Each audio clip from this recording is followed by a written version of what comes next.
following program was provided by an independent producer solely responsible for its content. The opinions expressed do not necessarily represent the views of this station, its staff, board of directors, or underwriters.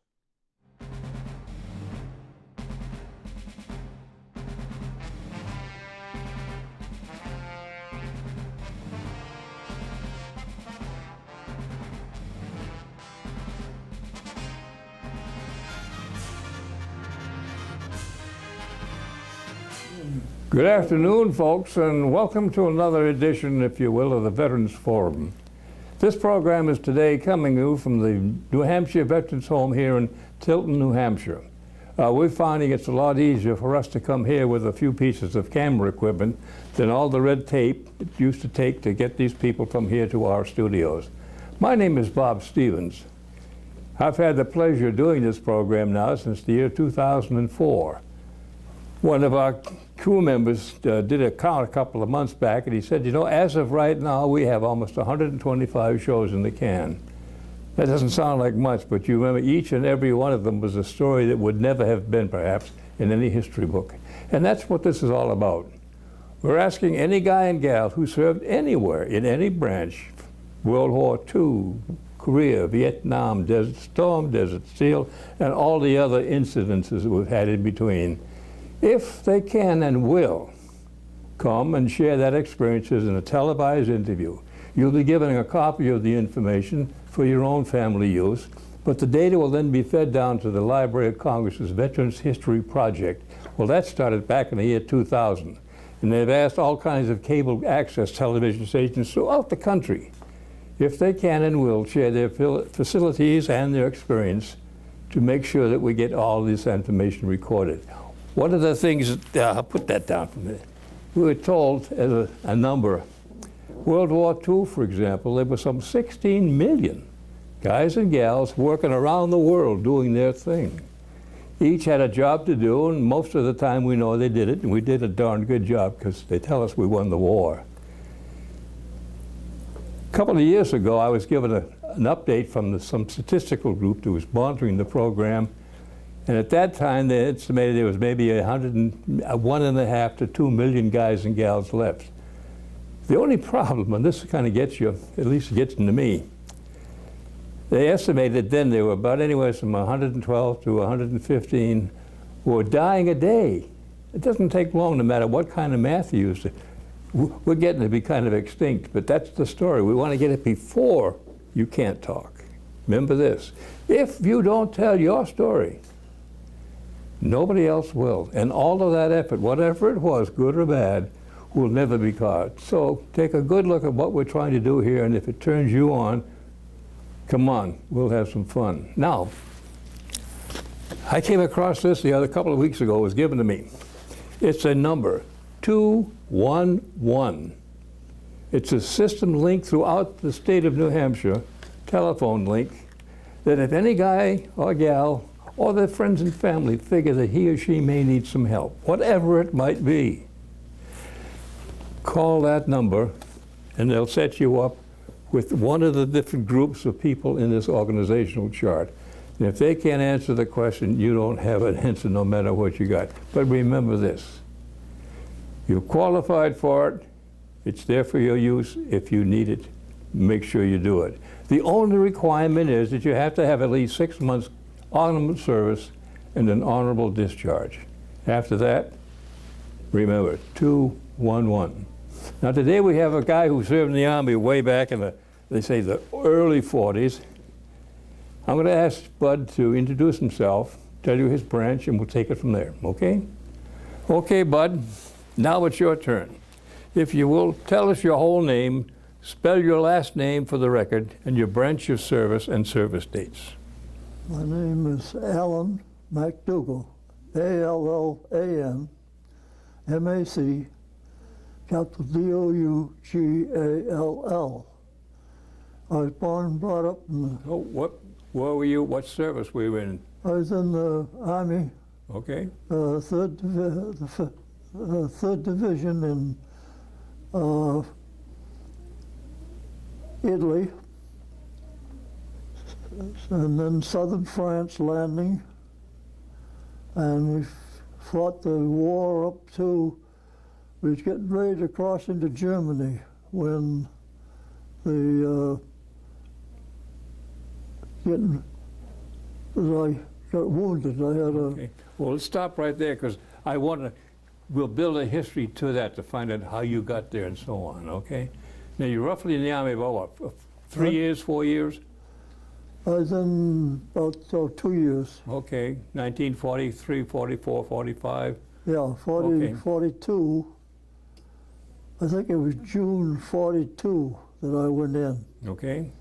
And they shipped me, Oh, whoop, and then when did you get out? Sometime 46?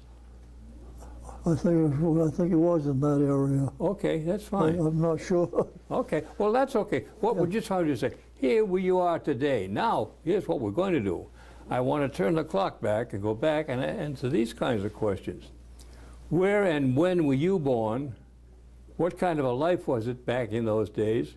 And what was your family life like? And what did you do before you got in the service? Can you answer? Take that, please, well. Well, I was born 1921, March 1921.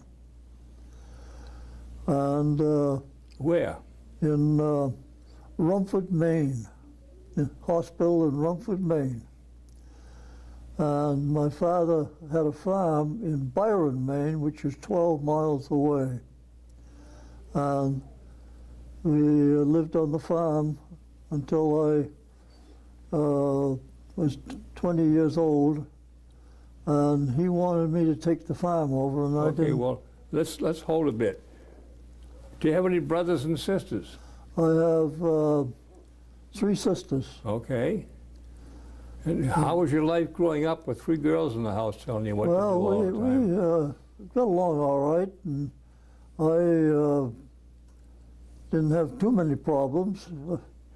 But they, at times, we had the dogs and cats, and they got too rough with them. I'd have to quiet them down a little bit so that the animals could live. That's a switch. Yeah, but we had a good time on Well, the how farm. was life growing up on the farm during the Depression years?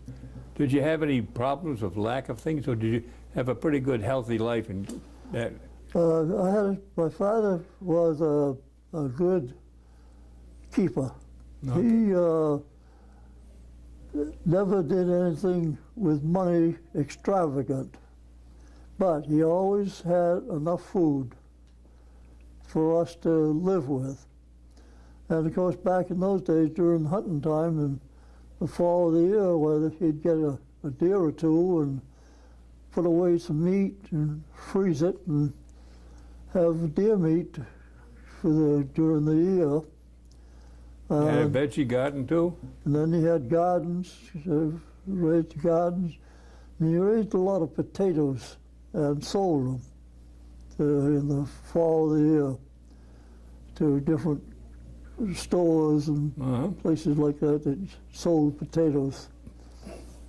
So we lived on the country farm, 160-acre farm, and there was a lot of wood on it.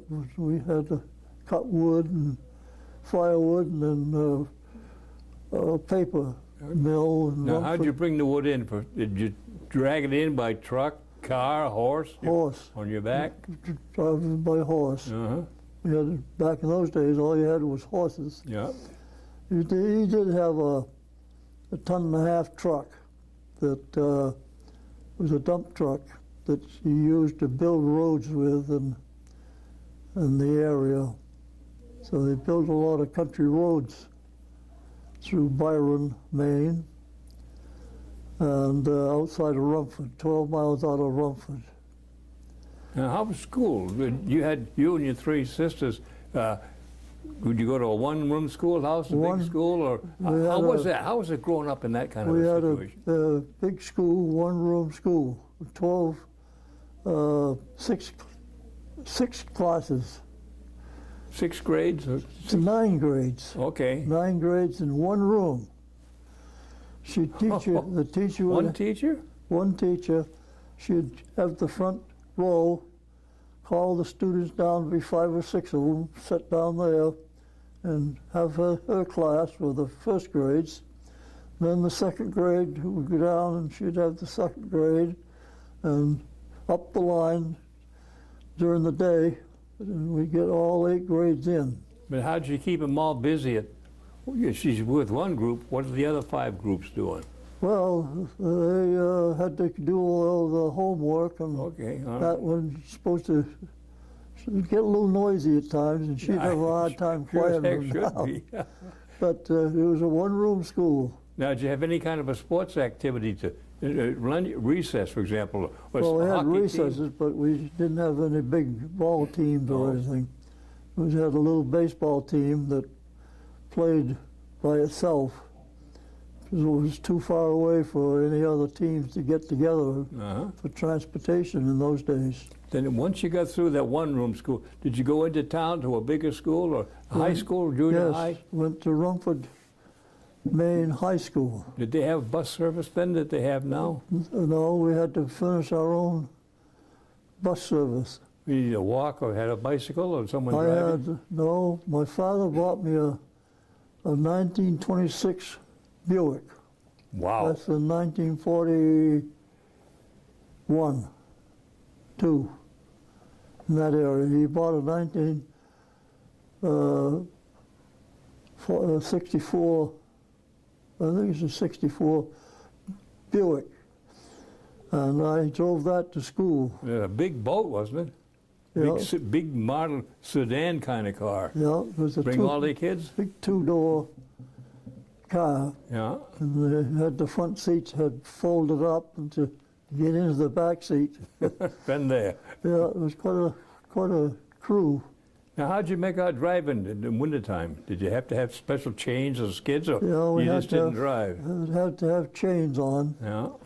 but they did have plows running. They didn't have good plows then, or snow blowers, but they had a plow that, well, we missed a few days of school because of You storms. couldn't get there. Yeah.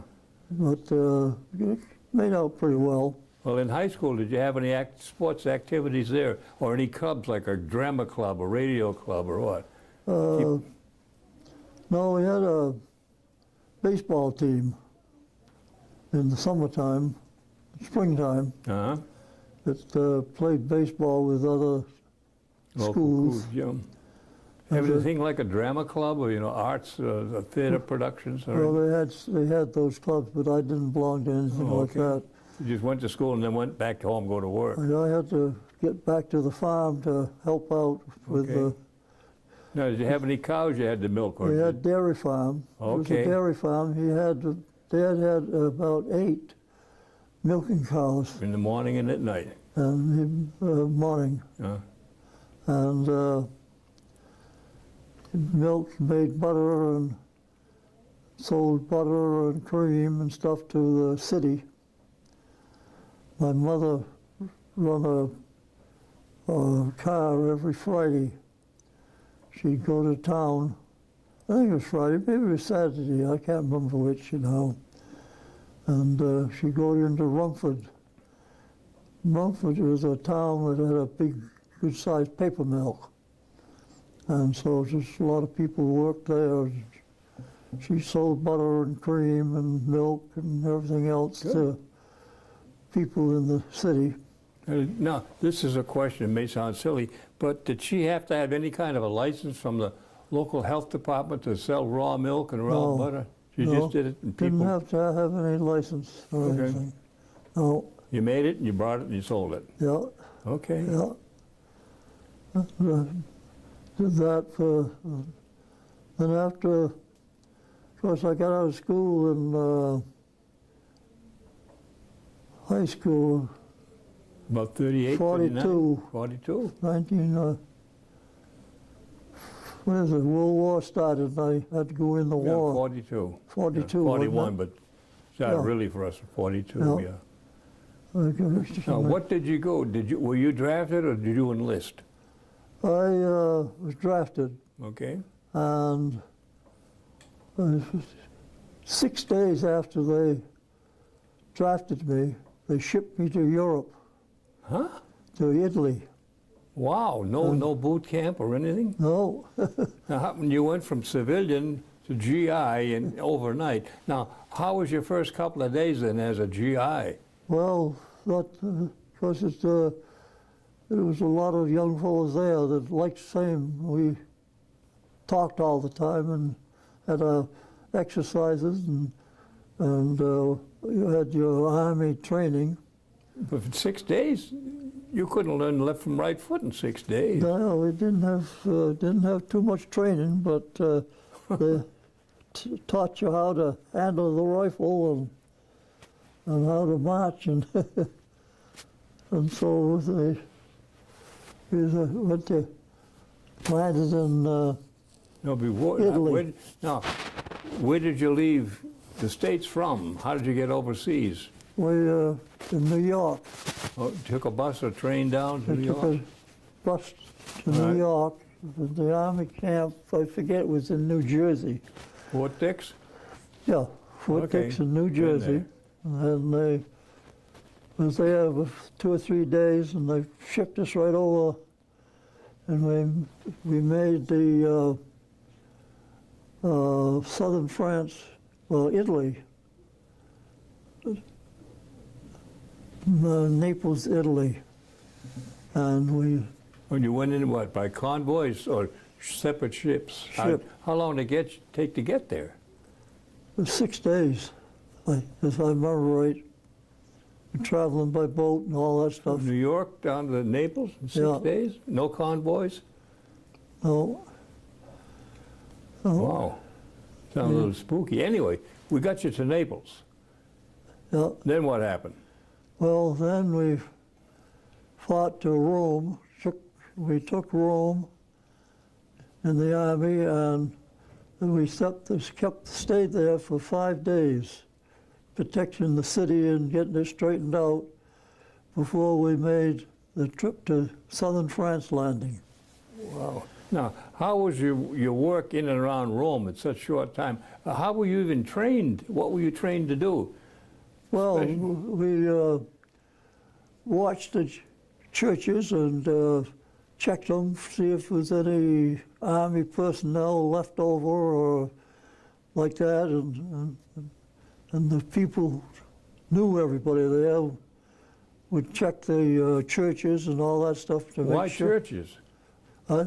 Why just the churches? Well, churches and schools and wherever there was a gathering, they'd always check the people to see Okay. well, we was there about 6 days.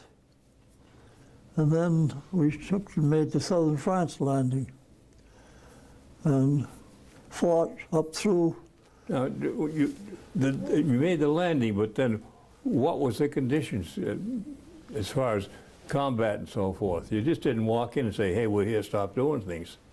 No. Okay, tell us about what you had to do. Well, they took us by large ship, Yeah. and then they put you in small boats and took you to shore. Mm-hmm. And you had to jump out in water up to about under your arms with your rifle, hold it up over your head, Did you pack on your back? and pack on your back, That's, tell them about. walk to shore. Yeah. Many people drowned doing that? And then, no, Okay. we never had anybody drowned or anything that I know of. And then we fought from there to Rome. Now, when you said fought, was this open fields or hedgerow to hedgerow to hedgerow? That's what it was. Tell us about that. Yeah. We fought, of course, it was from roads, country roads was Yeah. most of the time. We was in the country all the time, in the fields and woods, until we got to Rome. And then we took the city. Well, it was Naples first.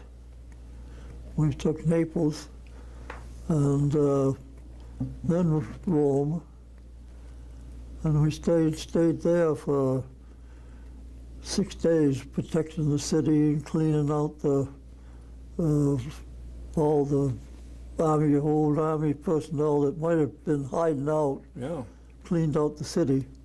And how was your reception by the people? Did they happy to see you, or they want you to go away? Oh, they was always happy to see you and very kind. They would offer you a drink or something if you was marching through the area. Girls hug and kiss you and all that kind of Oh, good yes, stuff. yeah, very kind. All the way up through to Now, how's the weather when you're going through? well, Rainy, gray, sunny, rain. Well, warm? it was some rain. We had some rain and didn't have any snow or anything because it was all summer weather, spring weather and summer up through. And I stayed with them until we was getting ready to cross into Germany when there was a bomb came in. It was a tree burst, and I got shrapnel in my back. Oh, And it happened to be my pack was on my back, and it went through the pack and just into my back to the rib cage. And so I went to the hospital and was there for 4 or 5 days. Where they took out some of the shrapnel. They didn't get it all out. you still have some today in Still Yeah. some in there. Walk through the airport and you beep, beep, beep, beep, beep. Yeah. Yeah. It was quite an education in all the activities and how to treat the different people and where they changing. It would have been nice if you knew the French and Italian language. It would have been good. Because up in Italy it was all Italian. Then when we got over into France, then it was French. Mm-hmm. And Any difference in how you were treated by the French versus the Italians? no, they treated you very well. They knew that you was doing a job for them, Okay. and they were glad that you was. So we made out all the way, and I was getting ready to go into. Approaching across the line into Germany when there was a tree burst in the area, and it went through my pack and into my back, just into the rib cage. Mm-hmm. And I had to go have it operated on, shrapnel removed, some of the shrapnel removed. There's one little piece they left. It's Still there, I guess. Yeah. And Well, I then when you shipped get home out from there. of the hospital, they put you back on fit for duty and keep going? Or did you join some they other put outfit? me back in. It came to the end of the war before I got out of the hospital. Oh, okay. And I was within a mile of going into Germany when I was in France. So we came on the shore of southern France and up through, and we just crossing. There's a river there we had to cross to go into Germany. And we was right there when I got shrapnel and Uh-huh. went to the hospital. And I shipped from there back to Italy and took a boat from there back home. I forget the dates now, but it was 1942, I think it was, wasn't it? 45, 45, no, 45. 45.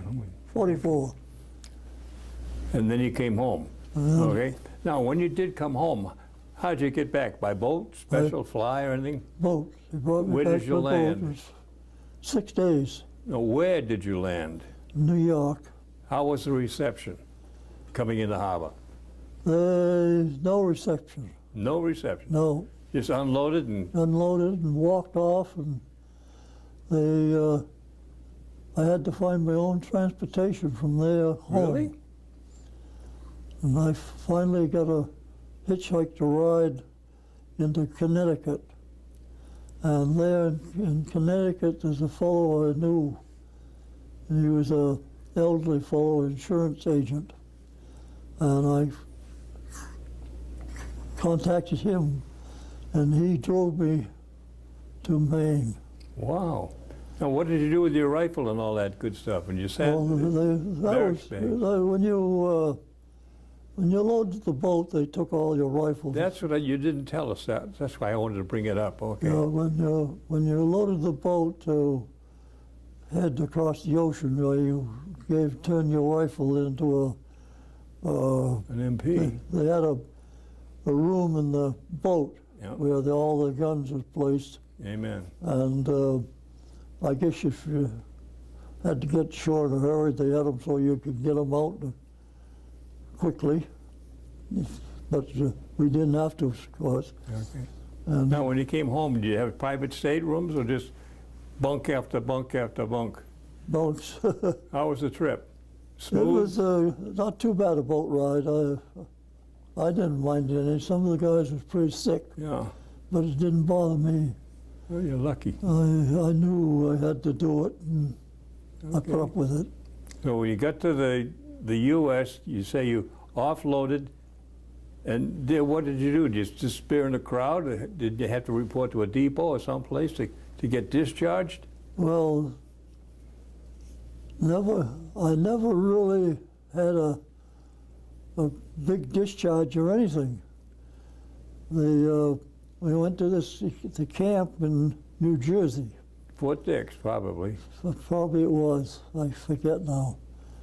But we went there, and you turned in your personnel, Army Paperwork, equipment, yeah. and all that stuff that you had, and then they signed you out, and you Gave was you on some your own. transportation money. Yes, they gave us what was it, $100 or something like Yeah, that. either 100 or 300, depends how far you had to Yeah, go. something, I forget what it was. But they gave you some money to get home on.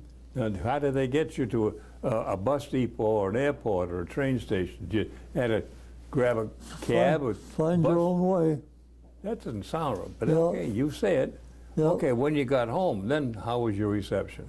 Did you call first and say, hey, I'm here, I'm coming home, or just walk in and say, hey, Mom, what's for supper? That's what I did. Amen. Walked in, and I guess I telephoned them from New York that I was home and so forth, and they knew Okay. I was on my way. But this friend of mine that was in the insurance business in New York, he picked me up And and drove drove you me home Wow. to New Hampshire, or Maine, Rumford, Maine. And I joined my family. Okay. How did it feel when you walked through the door? Or did they meet you out in the driveway? Well, it was a good relief to know that you was out of the danger of the war Yeah. and all the other stuff which goes on. It was quiet. It was nice to be there. Yep. Now, how long did you stay unemployed? Did you get a job right off the bat? Or did you take advantage of the GI Bill and go to school, get some kind of education or training? No, I didn't. Soon I did to go to a machine shop, and I get some education there Okay, like and an pay apprentice? through a service connected deal. Okay. And I worked in a machine shop for a couple years. And To become a tool maker or just a machine operator? just a machine operator. Okay. And what kind? A lathe, a shaper, a miller? Made Army personnel bullet machines that made Army bullets, Oh. the 30 caliber Okay. Army rifle bullets. And we had to make the stuff for those guns. And I worked there for 6 months or so, or something. And then what? And they closed up business. And I had to go out and find another job. And what was that? I Still in the Rumford area, or did you have to go travel someplace to find jobs? No, it's in Rumford area. I got a fellow, I drove truck for him and building roads. I drove truck for him for a year or two to build roads and plowed snow in the wintertime with it. He had snow plows on the trucks. And we plowed the town roads outside of Rumford. I lived in 12 miles out of Rumford in Byron, Maine, Okay. and on a farm, my father's farm. And When you left that job, where did you go next then? I worked in a machine shop Yeah. for a while.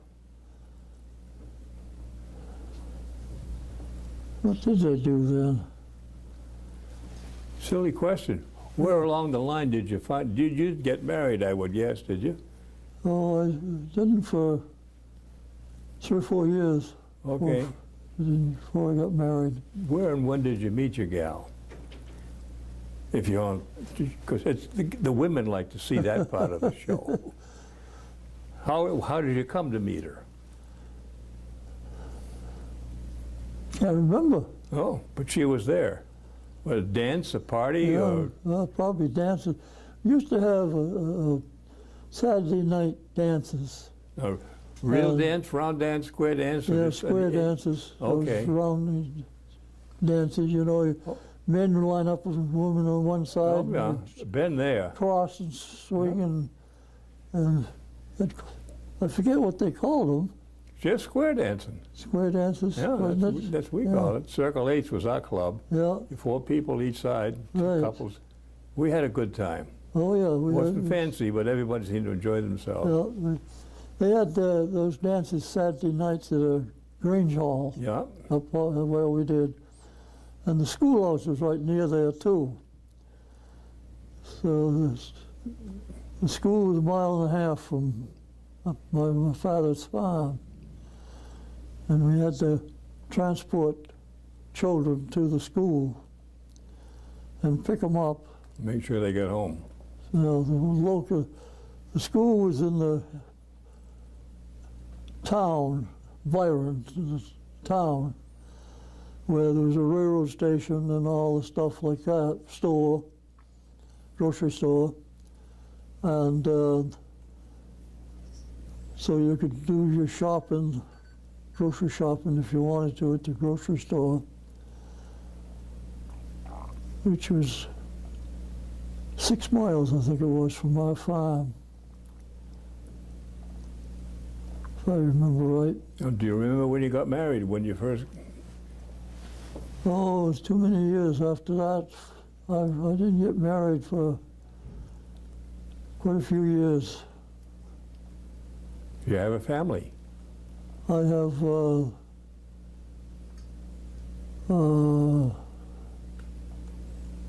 2 boys and 2 girls. Good. How many grandkids do you have now? I don't know, too many. Too many. Well, we won't go there. Okay. Now, how long have you been here? 3 weeks. Oh, you're new, as they call Yeah, it. I'm new here. Okay. Yeah, I was here, had to go into the doctor's office, so they put me in this building to get checked out and so forth. Uh-huh. And that's what I'm staying here for. Now, are you here just to visit, or are you going to be here permanently? Well, I'm here until, I don't know. Okay. Doctors let me go. Okay, the big day. Yeah. Yeah. One of these days they'll let me go. Okay, and I hope it's a good day, too. Yeah, probably. Yeah. We're going to have to wrap it up pretty soon, I guess. I'd like to say a couple of things to you, if you will.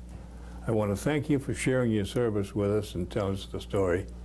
And I wish you the best of luck, man. Well, thank you. Get a good grip, It was MacDougall. good to be able to do it and join you people. And if this, some of it is educational enough to show on a case, so I'd be happy to have it passed on to people. Well, we'll get, when it's all done, we'll have you a recording of the whole thing. Okay, Show it to yourself and your kids. Good. Answer that question. Hey, Grandpa, what did you do in the war? Well, our war, you have to figure which one you're talking about. World War II, Vietnam, the whole gang. yeah, Unfortunately, we still keep having wars, although they had one a long time ago to end all the wars. right. But we do thank you, and stay healthy, okay? I was lucky to do it. I got in England, France. I went through Italy and southern France and was crossing the river Yeah, and that's where you going got to nailed. Germany, and I got shrapnel in my back. But you were lucky, you said your packs, Went through my pack and then just into my just broke the Rib cage. skin, just enough to let you know you've been on the nailed. left shoulder, yeah. Yeah, okay. In fact, when I backed up to a guy and I said, "There's shrapnel in my back," and he said, "Well, there's a little hole in your shirt Yeah, right and there." you're ruining your shirt with And the blood. he pulled my shirt up. He says, "There's a little shrapnel in his back here." You know, it didn't bleed much either. It just broke the skin there and didn't Yeah. bleed. But you shed your blood for your Yeah. country. I never even had any stitches or anything. No? Well, you maniacs didn't know enough to know when you were hurt to begin with sometimes. Right. Okay? Yeah. Okay, folks, we leave it on that good note, I think. But again, remember, for those of you who may, this number, but more important, me being selfish, if you can and will share your experiences, whatever. You didn't have to be Audie Murphy and shoot down 4,000 German planes or kill 1 million Japanese. You had a job to do, part of a big system, and you did it. We'd like to hear how you did what you did, okay? Bob Steen saying, thank you, please come and see us, but whatever you do, stay healthy. Goodbye.